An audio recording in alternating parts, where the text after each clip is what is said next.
弁護士の前園です。今日お話しするのは、障害者扶養共済の3つのデメリット、リスクについてです。障害者扶養共済っていうのはね、多くのメリットがあって、障害者の親亡き後の備えとしては魅力的です。しかし、障害者扶養共済の特に掛け金に関して3つのデメリット、リスクがあります。障害者扶養共済に加入する前には、この3つのデメリット、リスクはしっかり理解していただきたいので動画にしました。ちなみに、半年前に同じテーマで動画を作った時は、3つではなくて、2つのデメリット、リスクだったんですけれども、今回1つ増やしたので、取り直しをすることにしました。障害者扶養共済に関心がある方や、障害者のね、親亡き後の備えについて悩んでいる方には役立つ動画だと思いますので、よろしかったら最後までご覧になってください。動画の概要は、ね、スライドの通りです。1、障害者扶養共済とはということで簡単にね、紹介した上で、3つのデメリットリスクを順番に取り上げます。で、2として実質的に掛け捨ての保険だということ。3、保険料の引き上げのリスク。4、年金支給総額が掛け金総額を下回るリスク。障害扶養共済がおすすめな人。で、最後に私自身がね、このデメリット、リスクについてどう捉えているのかということについてお話ししたいと思っています。で、そもそもね、障害者扶養共済、心身障害者扶養共済とも言いますけれども、これは障害者の親亡き後に備えるための公的な制度です。障害者の親亡き後の備えのための公的制度としてはおそらくね、唯一のものだと思います。で、障害者の保護者が原則20年間掛け金、保険料を支払うと、障害者の親亡き後から、障害者自身が亡くなるまで月額2万円または4万円が支給される公的な年金のことです。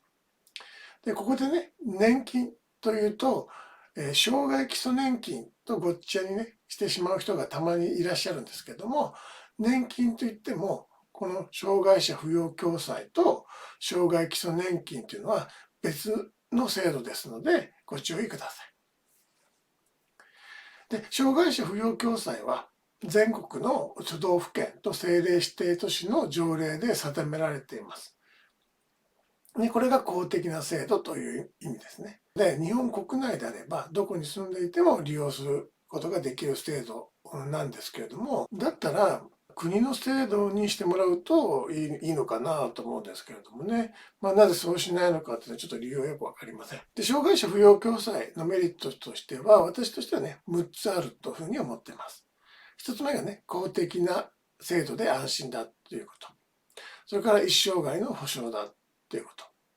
で、3つ目が掛け金が安いと言われていること。で、4つ目が掛け金全額が所得控除の対象で、所得税や住民税の節税効果があるということ。で、5つ目、これは私が一番大事だと思ってるんですけれども、生活保護の収入に当たらない。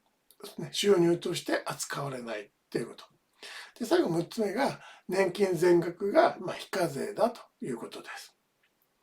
で、これらのね、6つのメリットについては別の動画でね、解説していますので、その動画の URL を概要欄に貼っておきますので、詳しく知りたい方はね、そちらをご覧になってください。で、3つのね、デメリットのうちの1つ目、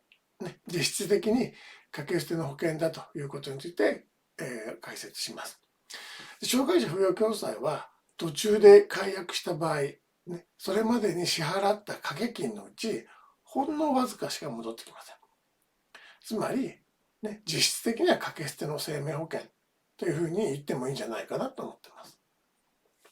この点が障害者扶養共済の最大なデメリットということになるかなと思います。ですので、障害者扶養共済への加入を検討している方は、このデメリットを理解した上で、納得してから加入の手続きをしていただければなと思っています。もうちょっとね、詳しくその実績に掛け捨てだっていうことをね、説明すると、掛け金のね、支払いが困難になって、障害者扶養共済を解約、脱退するということになると、脱退一時金っていうのが支払われることになります。で、ただね、この脱退一時金の金額っていうのは、障害扶養共済に加入していた年齢によってね、3段階に分けられます。その年数によってはね、1円も返ってこないっていうこともあれば、ね、ある程度年数経ってると最大で25万円が戻ってくるということになります。で、障害ね、扶養共済の掛け金の総額っていうのは、一口約350万円から570万円ぐらいですので、ね、掛け金の90% 以上もね、戻ってこないっていうふうに思っていただければいいんじゃないかなと思います。で、それからね、解約の他に、ね、加入者である親や保護者よりも先に、ね、障害者、ね、障害児が亡くなった場合、そういうこともあり得るんですけれども、そういう場合もね、支払った掛け金の、ね、ほとんどは戻ってきません。脱退一時金よりはね、多いんですけれども、5万円から最大25万円までしか戻ってこないということになります。ね、こういう面でもう実質的に、ね、掛け捨てだということになるかなと思います。だからもう加入したらね、掛け金戻ってこないよということはね、十分理解する必要があるんじゃないかなと思います。でね、これまでのね、解説から分かるように、一度障害扶養共済に加入すると、少なくともね、20年間は掛け金を支払い続けなければならない。ね、やめるにやめられないってことになります。でただし、障害者扶養共済っていうのはね、公的制度なので、民間の保険とかにはないね、様々な、優遇があります。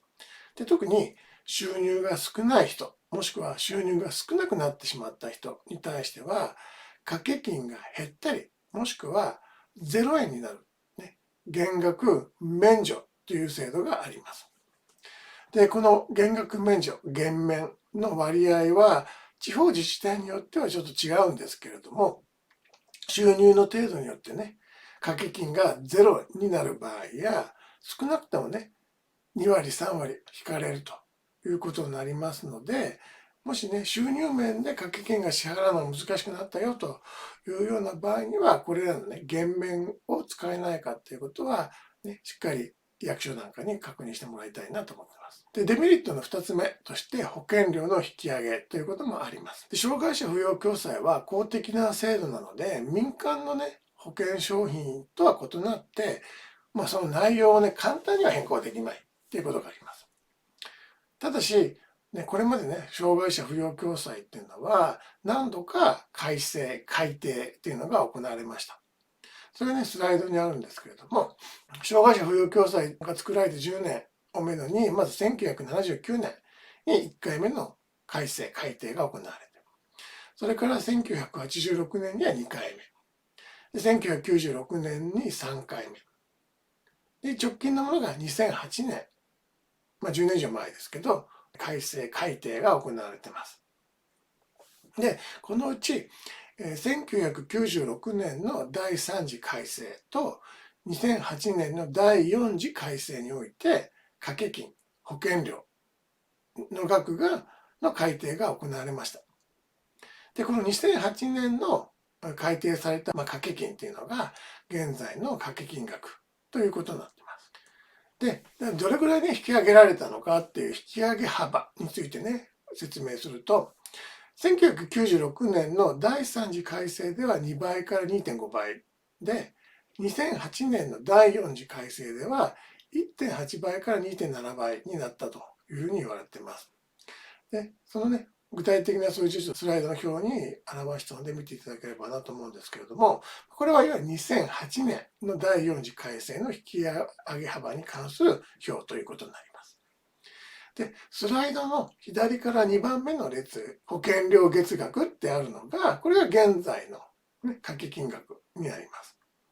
で、それから一番右の列の旧保険料月額っていうのが、これは1996年の3次改正の時に上がった旧掛け金っていうことになります。で、左から3番目の列に、給保険料に対する比率っていうのがあるんですけれども、これは引き上げアップがどれだけされたかっていう割合ということになります。で、この表によると、ね、1.8 倍から 2.7 倍ほど掛け金が上がったということがわかります。結構な上げ幅ですよね。ただ注意しなきゃいけないのは、この今言ったね、1.8 倍から 2.7 倍っていうのは、新規加入者の掛け金のことです。で、既存加入者、もうすでに入っていて、入っている途中に掛け金が変わる。ね。そういう場合は、これとはちょっと違って、このスライドのね、非加入者のところです。スライドの左から4番目と5番目の列ということになります。これは2008年に掛け金が上がる前から加入されている方が、ね、保険料がどうなったのかっていう表なんですけど、これで言うとね、引き上げ幅は 1.1 倍から 1.6 倍なので、新規加入者ほどは増えてないということがわかるかなと思います。もしね、今後、またね、いつかその掛け金が上がるということがあっても、新規加入の場合よりはね、上げ幅が低くなるんじゃないかなっていうふうに予想されます。でね、障害者扶養共済っていうのは、今まで、約ね、10年間隔で制度が改定されているのがわかるので、2008年以降ね、改定は行われてないと思いますので、そうなると今ね、2022年なので、もしかしたら近いうちね、この障害者扶養共済の、ね、改正が行われて、掛け金がね、引き上がるっていうリスクは、あり得るんじゃないかなとは思ってます。で、障害者扶養共済はね、先ほどもお伝えしたように、実質的にはね、掛け捨ての生命保険なので、掛け金が引き上げられたとしても、ね、やめちゃったら損しか生じませんので、おいそれと解約脱退っていうのはできないということになるかなと思います。で、次ね、デメリット3つ目としては、保護者、親御さんが支払った掛け金の総額よりも、ね、障害者が受け取ることができる年金の総額が下回るリスクと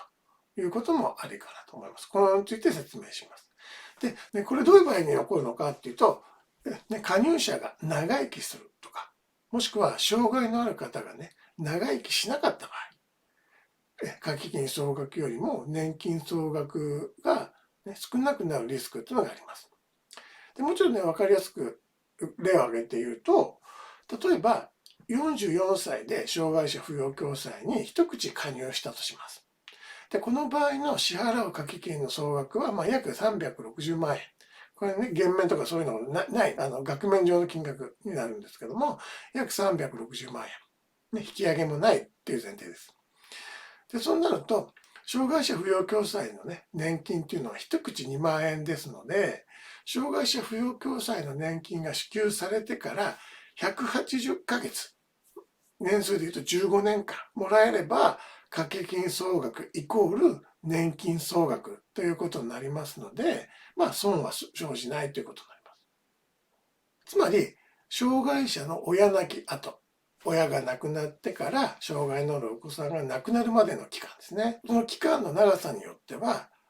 掛け金総額よりも年金総額が上回るっていう得する場合もあれば、掛け金総額が、ね、受け取る年金総額よりも下回るっていう損するリスクっていうのもあります。で、障害者扶養共済の掛け金がね、今後もし引き上げられると、いうことがあると、掛け金総額よりも年金総額が上回るための必要な期間っていうのはどうしても長くなるということね。先ほどの例だと15年なんですけども、15年がね、18年とか、ね、20年っていうことにもなりかねないということになります。これが3つ目のデメリットということになるかな。損する、ね、リスクはありますよっていうことです。ただ気をつけなきゃいけないのは、今言った350万円とか360万円っていうような、額面上の掛け金額っていうのは、あくまでもね、額面上のもので、実質的な掛け金の総額っていうのは、この金額だけではね、測り得ないかなと思ってます。どういうことかというと、メリットのところでちょこっと触れましたけれども、障害者扶養共済っていうのは所得控除、特に障害者希望共済と掛け金控除になっていて、これによってね、所得税、住民税が減額される節税効果があるよということがあります。で、あと、ね、親御さんの中にはね、今特別児童扶養手当を受けている方がいると思うんですけれども、所得制限があってね、この所得制限を回避するときに、この、ね、障害者扶養共済というのは利用できると。でなので、障害者扶養共済に入ってたおかげでね、所得制限が免れるっていう人もまあ中にはいるかもしれない。ね、先ほどもお伝えしたようにメリットの一つとしてね、所得が少ない人は掛け金がね、減免されるということもある。なので、こういうことも含めると、実質的な掛け金の総額っていうのは、もう加入する保護者によってちょっと違うんですよね。掛け金かける20年間とか、そういう単純な計算では出なくて、ね、税金が節約されてるとか、ね、所得制限が回避できてる。ね、で収入が少ないときはね、掛け金が減免されて支払う金額が少なくなっていると。そういうような場合があるので、20年間、いろんなことが起こり得るかなと思うので、なかなかね、実質的な掛け金総額っていうのは、いくらだってやっぱりなかなか言いづらいかなっていうのもあります。で、最後にね、これらのデメリットを踏まえた上で、障害者扶養共済の加入を前向きにね、検討してもいいんじゃないかなっていうね、そういう人はどういう人なのか、おすすめな人はね、どういう人なのかっていうことを、私の考えをね、ちょっと示したいと思ってます。まず一つ目はね、保護者の年齢が44歳以下、せいぜい50歳未満かな。で、掛け金総額が比較的少ない、ね人。で、次に、所得が多くて、所得税、住民税の節税効果がね、高い人っていうのも入ってもいいんじゃないかなと思います。で、最後に、生活保護を受給している世帯とか、住民税非課税世帯っていうね、収入が少ない方っていうのも、これ、掛け金が免除、またはね、大幅に減額される人なので、これも入ってもいいんじゃないかな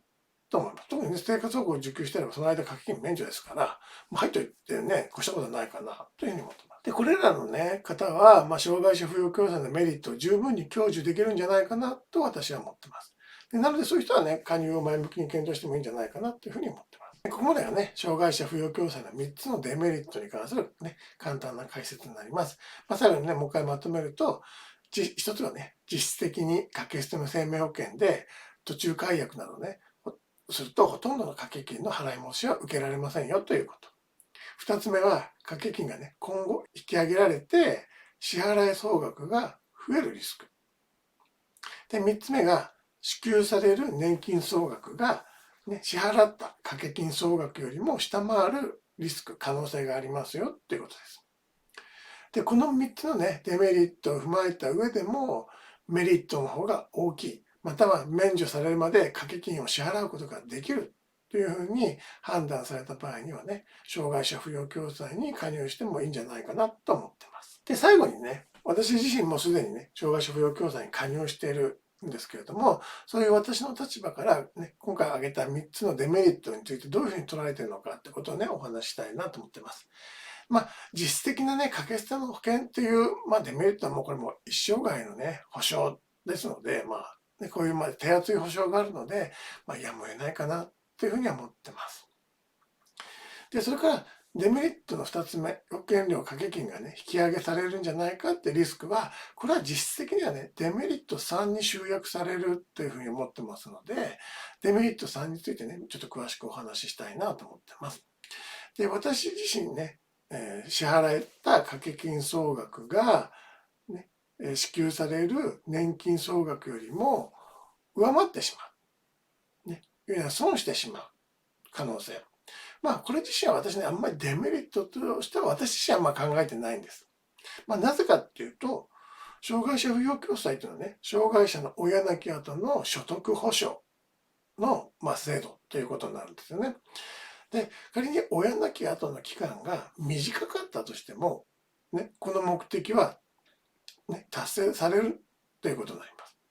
ね、親亡き後の期間の長さっていうのはね、この目的には関係ないということになります。で、例えば、私の子供ですけどもね、私の子供が私が亡くなった後にね、仮に生活保護を受けることになったとしても、障害者扶養共済からね、2口分、月4万円の年金っていうのが、ね、私の子供が亡くなるまで支給されます。うちの子供果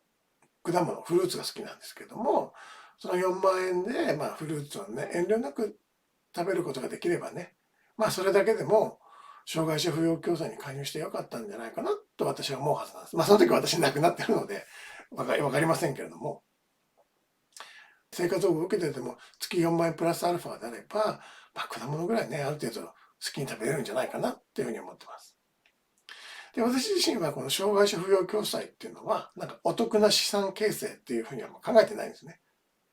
ですので、仮に掛け金総額、私が支払った掛け金総額が、私の子供が受け取るね、年金総額を上回ってしまって、ね、損してしまったとしても、私自身はね、そんな加入したってことは後悔しないんじゃないかなと思ってます。まあ、そもそも後悔するにしても、その時私が亡くなってる可能性が大なので、まあ、後悔したくてもできないかなと思ってます。で、またね、この障害者扶養共済がお得であったか、